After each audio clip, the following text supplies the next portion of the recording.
Magandang oras mga kababayan, mga ka-Golden Boy. Meron tayong nagbabagang balita presko galing sa Fox News Channel ng Amerika. Well, sinabi dito ng ating news reporter na merong babala, final ultimatum ni Trump sa Iran na kapag hindi ito pipirma sa kasunduan hanggang sa Miyerkules sa ating oras, Martes sa kanila, at kapag hindi susunod ng Iran ay talagang gagamit na si Trump ng puwersa. Ito yung hinandang napakalaking mga bomba ang hinanda ngayon. Mas malaki sa yung nauna. At mas maraming trupa, 50,000 troops of Marines. Yan yung lilinis ng ground. Kapag tapos ng pamumumba, ay papasukin na ng mga sundalong yan ang mga underground city ng Iran at pasabugin na doon sa loob mismo yung nakaimbak na mga nuclear missiles nila at mga ballistic missiles at mga drones. Kasi ang nasisira ay yung entrance lang ng underground city. Yung imbakan talaga ay intact pa doon sa loob. Kaya yan ang purpose ng bakit nagdala si Trump diyan ng 50,000 US Marines troops, boots on the ground. Yun ay clearing operation na yan At saka i-invade yung Kharg Island kasi nga nandun ang lifeline or ikinabubuhay ng Iran. Nandun ang 90% ng kanilang kayamanan sa Kharg Island. Kaya hindi binomba yan ni Trump, hindi sinira. Ngayon, kung ayaw talaga pumirma hanggang bukas, make that hanggang Wednesday, ang Iran, ayaw nang pulbusin ni Trump, ay ang mga natirang tulay, pulbusin ni Trump yan, mga infrastructures ng IRGC command na ginagamit nila, pulbusin ni Trump yan. At well, panghuli, itong Kharg Island ang desisyonan ni Trump kung pasabugin o kunin lang niya yung mga langis at saka iimbak sa Amerika at ibenta sa buong mundo. Yun ang mas maganda, no? Kaya sayang kung masusunog lang yung langis dyan Ang maganda talaga dyan, hakutin niya ng Amerika, lahat ng langis na nariyan, hakutin, iimbak sa Amerika at doon na tayo bibili sa Amerika, mga kababayan. At maiwan na pulubi, gumaganyan na lang yung Iran, maawa po, bigay po, limos po, magiging makalilimos sila. Dahil sa wala na hindi nila maitayo ng 20 years ang lahat ng sisirain ng Amerika dahil ang mga tulay, bilyon-bilyon din yan Sa piso, $1 billion yung mga, $1 million yung mga malalaking tulay dyan, plus mga infrastructures ng IRGC, pulbos talaga lahat yan. At pati yung mga underground city nila, pasasabugin yan ng mga marine troops. Kaya the end of civilization ng IRGC, hindi ng lahat ng sibilisasyon yung IRGC lang. So ito ang ating mga kaibigan sa Fox News Channel. Just speaking with President Trump and has the latest from Tel Aviv. Trey, what can you tell us and what did the president have to say? Yeah, guys, good morning. I just spoke with President Trump for about 20 minutes, and he told me if Iran does not sign this deal, the whole country is getting blown up. He went on to say that bridges and power plants will be targeted if Iran does not sign this agreement. The president telling me that U.S. Special Envoys Jared Kushner and Steve Witkoff are heading to Islamabad, Pakistan for meetings on Tuesday, possibly into Wednesday, to try and get this agreement across the finish line. The president telling Fox News this is a very simple deal, but this is the last chance for the Iranians. The president very clear in our conversation that he is not making the same mistake that President Obama made, giving cash to the Iranians and allowing them to continue a nuclear program. The deal on the table is to reopen the Strait of Hormuz to ensure that the Iranians do not have this highly enriched uranium that is buried deep underground after Operation Midnight Hammer last summer. And again, the president telling Fox News that the entire country will be blown up, bridges and power plants will be targeted if the Iranians do not sign this agreement. Yan yung huling hiling ni Trump. Wala nang ibang deal. Just sign the agreement. At kung hindi kayo pipirma dyan, mga tulunggis kayo na mga IRGC ay mapulbos ang inyong mga tulay. Pati yung mga nuclear power plant, pulbusin niya ni Trump. Sabi nga ng mga mamamayan dyan na pinagpapatay ni Ali Khamenei, ang mga natira dyan na mga anti-Khamenei, sabi nila okay lang na mapulbos ang kanilang mga infrastructures. okay lang na mawalan sila ng ilaw ng ilang taon, basta mawala lang talaga yung IRGC regime na yan. Dahil nga pinagpapatay sila eh. Yung mga anak nila pinagpapatay, mga atleta nila na against the regime pinagpapatay. Yung mga matalinong tao sa Iran pinagpapatay. Dahil yung mga matalino ay anti-government eh. Kasi ang Islamic regime na yan, Ayatollah Khamenei, panahon pa ng medieval period. 12th century pa na mga style ng religion, pananamit, ay 12th century, panahon pa ni Maria Magdalena, na nakaano, di ba, nakaitim lahat. Grabe naman. Kaya yung mga mayayaman na Iran yan, nandun na sa Amerika eh, di ba? Anti-Ali Khamenei na sila. Nagrarally nga sila at nagpapasalamat sila kay Trump. Yung mga Iranian talaga na peace-loving. Yung mga nandyan na lang sa Iran, ayun yung mga na ano eh, nabudol-budol ng ano na yan, na regime na yan. At kung magkasala sila, papatayin naman sila, bibitayin sila. Kaya wala na silang magawa, nandiyan na sila, diyan na sila nakatira, hindi na sila makalabas, wala silang pera. Yung mga mayayaman talaga, lumabas na eh. Matagal na, noon pa.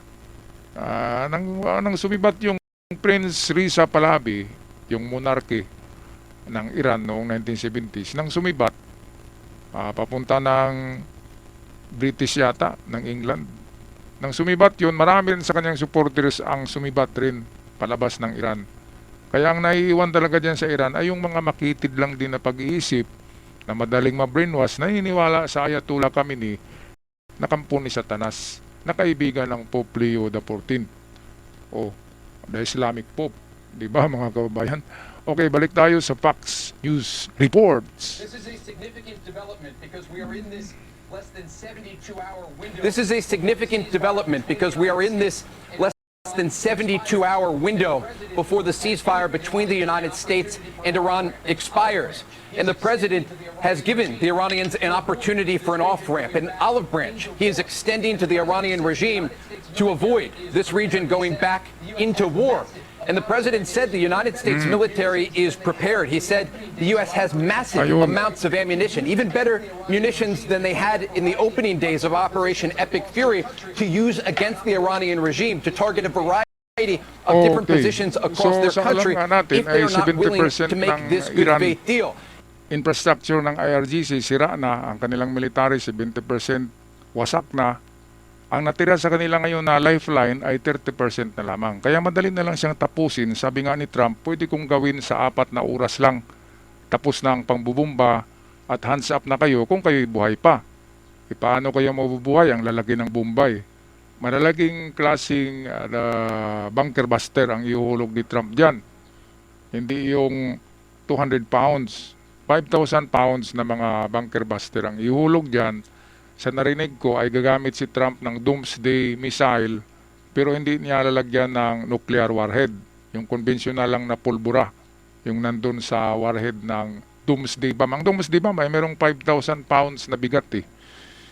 Kaya sa palagay ko, merong kasing nasa 400 noon, ngayon ay meron ng 1,000 doomsday bomb ang Amerika.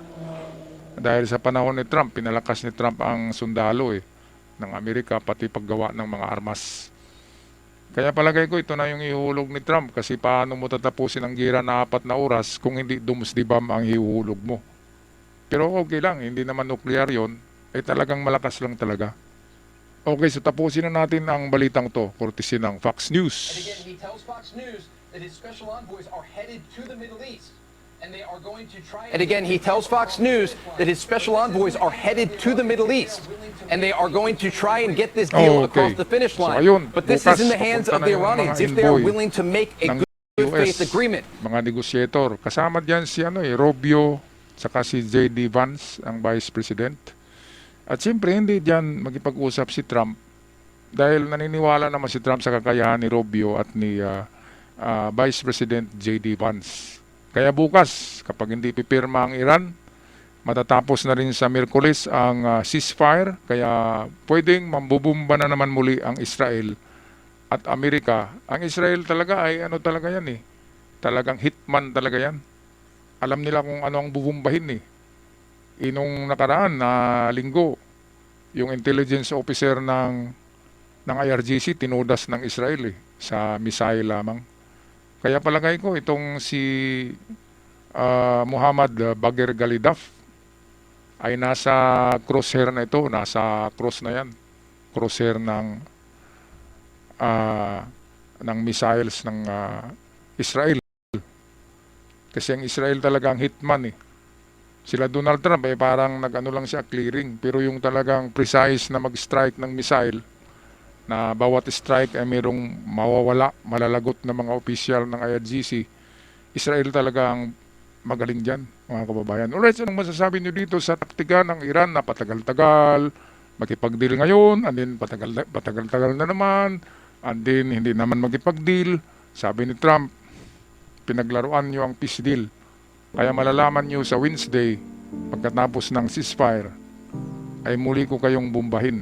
At kung ayaw nyong pumirma, sabi ni Trump mismo, kapag hindi kayo pipirma, pupulbusin ko lahat ng tulay nyo, ng power plant nyo, at baka i-invade niya pa ang Kharg Island.